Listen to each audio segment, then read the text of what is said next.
Here we have the new 2026 Chevrolet Colorado. Now this one comes in the LT trim level with 4-wheel drive, standard crew cab configuration, radiant red tint coat is the paint, and then we do have jet black leatherette interior.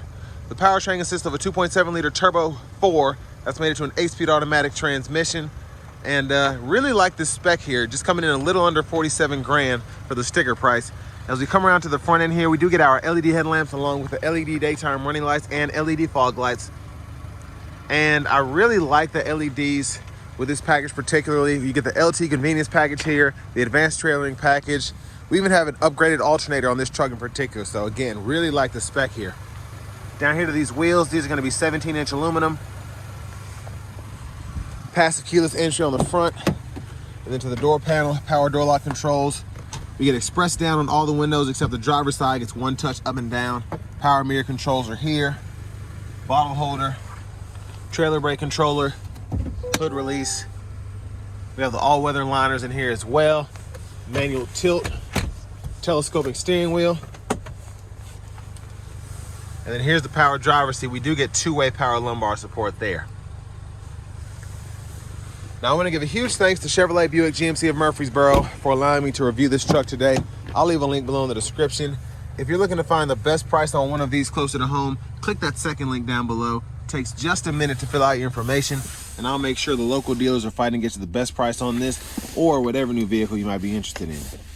3-prong household plug-in there, USB-C, USB-A charge port, vents right there. Seat back pockets are on both sides, which is pretty impressive, I think, for a truck in this segment. And there's a look at the front from back here. This middle seat folds down. I can get it.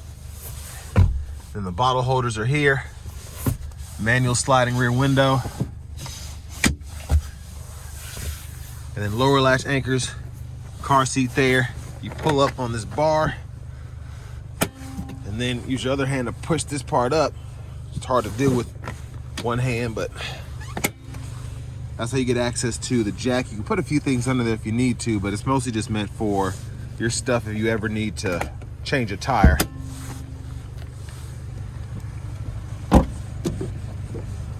Fuel filler. As we come around to the back end here, really like the tail lights.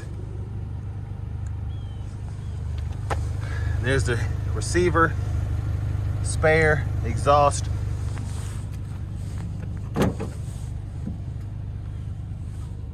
And there's the bed. We get a 3-prong 120 volt back here as well.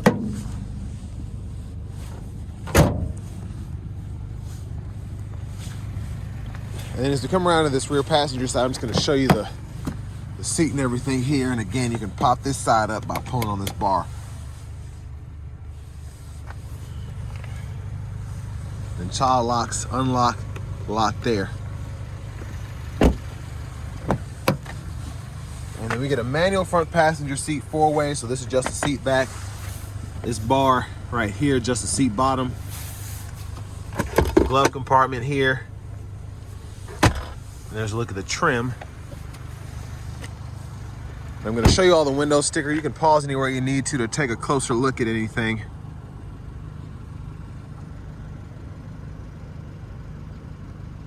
So $46,820 is the sticker price. Again, that LT convenience package, technology package, advanced trailering package. And then I love having the all-weather floor liners and the alternator, the 220 amp one. So again, really like how this one's spec'd out. Now as we come back around to the front, just a quick look in the engine bay. And there's that 2.7 liter turbo 4.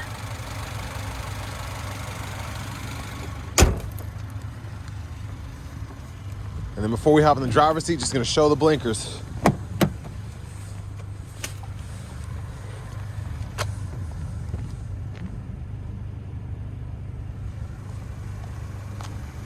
So incandescent bulb in the back. And up front as well. Let's go ahead and hop in the driver's seat. So nice leather wrap steering wheel here, especially on days like today. It's protecting me against this frostbite. There's the horn. Now over here to the screen, this is an 11.3 inch digital display here. Audio, we do get wireless CarPlay, Android Auto compatibility, AM, FM, XM radio there. We have Google Maps as well as Google News if you want access to that. You can put apps on here, so that's why you can see the Apple Music app over there in that corner. But vehicle status, we can see all of the important stuff here. You can click on the animation if you want, but tire pressure, brake pad life, the air filter, oil life. And then you have your gauges here, so transmission fluid, coolant temperature. It's pretty nice, pretty intuitive. And then for your camera, you get a front camera and a backup camera, which is nice. You also get the curbside view as well as the top-down view. And then for your climate controls, dual zone automatic, you can adjust that from the screen or the buttons and knobs down below, as well as the 3-stage heated seats. Now your controls, your lights are in the screen. So this is how you get to your power window lockout, traction control, the auto high beams, park assist, and then the front fog lights there. And then from there, you can adjust the headlamps, but you always have a shortcut when the vehicle's on, the screen's on, where you can just hit that and then turn the lights to auto or turn the low beams on. The reason that lights are in the screen though is because it's pretty easy to just have it on auto 99.9% of the time. You don't have to fool with it. So that was part of the reasoning behind that. And then your vehicle settings here, teen driver, rear seat reminder, buckle to drive. And then your system settings down here. You can change your language as well as your units of measurement.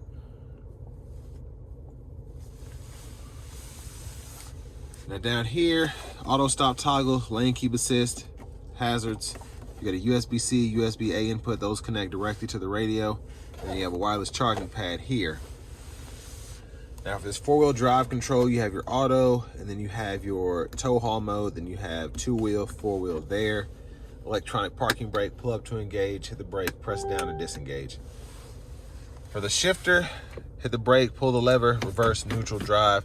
You have that low mode there, and then you can pick what gear you're in. You can see where you are in the bottom part of the gauge cluster. When this setting is on the gauge cluster, you can see it on that right side. Bottle holders, center console, cubby space, removable tray. There's a 12 volt down there as well. It's kind of hard to see. Then there's a look at the back seat from up here. And here we have the vanity mirror. Left side stock blinkers, intermittent wipers, then fluid push in there. Behind the steering wheel on the left side, we can toggle track list, radio station presets. Behind on the right side, volume up, volume down. And then over here we have our cruise control, so we can turn that on or off. Hold this cancel button to go between regular and adaptive.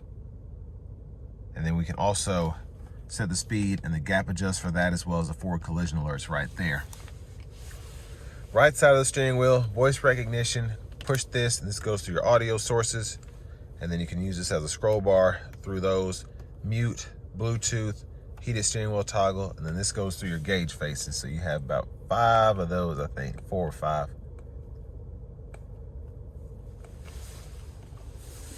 Push button start. Finally, here's the key fob with remote start.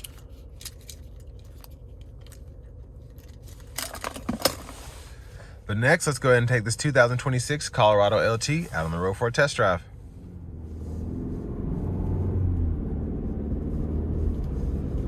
So starting the test drive in this Colorado, I really like the sound you get from the engine. It's very, even though it's a turbo 4, it feels like the 6 Duramax that was in the older models. Maybe that was a 4 Duramax, I can't remember, but whatever that turbo diesel was in the older Colorados, it gives me that same feel here, and I really like that it feels more like a truck. It doesn't feel like you're in a, you know, a 2-liter Chevy Malibu.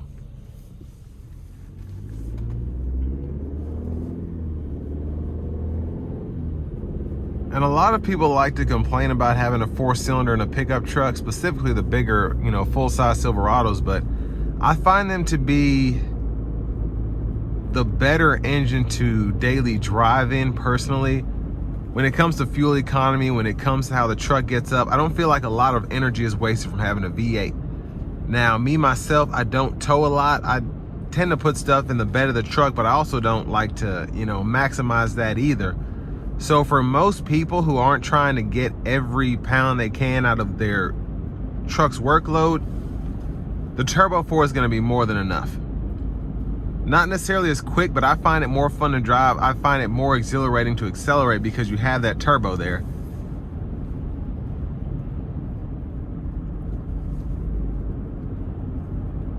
But I think long term, they're a little easier to manage as well. And a lot of people don't like that dynamic fuel management that comes in the V8s, and I feel like this is less of a hassle from that perspective.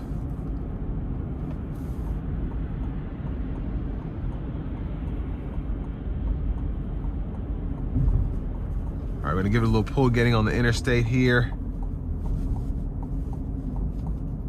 Here we go.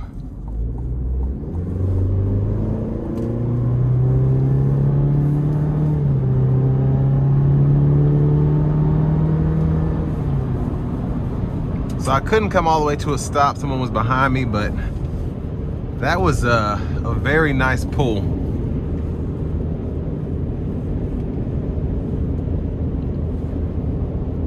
And I want to give one more big thanks to Chevrolet Buick GMC of Murfreesboro for allowing me to review this truck today. I'll leave a link below in the description. If you're looking to find the best price on one of these closer to home, click that second link down below. It takes just a minute to fill out your information. I'll make sure the local dealers are fighting to get you the best price on this or whatever new vehicle you might be interested in. Now, it's not an overly windy day today, but still, sound acoustics in here are pretty good in my opinion. And the ride is stiffer, but I find it to be a bit less stiff than the Tacoma, specifically in this LT with the leatherette seats. It just feels better, more comfortable.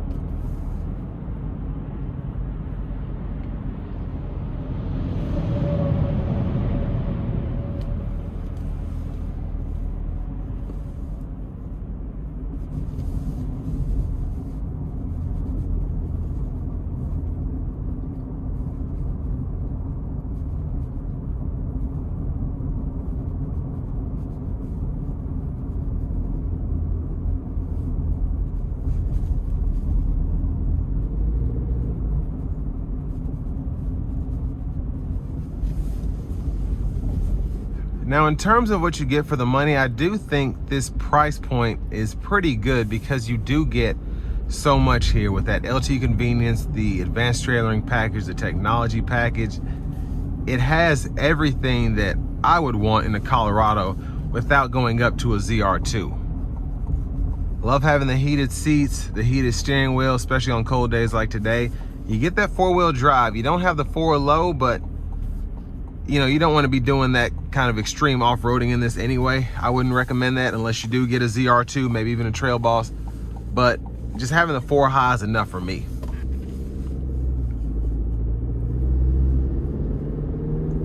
And again, the Turbo 4 paired with the 8-speed here is relatively efficient, I think, for a truck like this, but it's also pretty fun to drive. I actually enjoy driving this more than the V6 in the older body style Colorados, the 22s and before.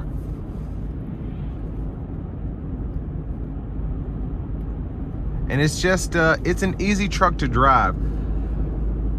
This feels more like, I'd say, a Chevy Equinox than it does a Silverado. And that's just my opinion because I've driven many Silverados, but it's simple. You get behind the wheel, and I wouldn't say it's as easy to drive as a Ford Maverick where you feel like you're driving a Ford Focus truck. But again, this does feel more like a mid-size SUV than it does a full-size truck, in my opinion.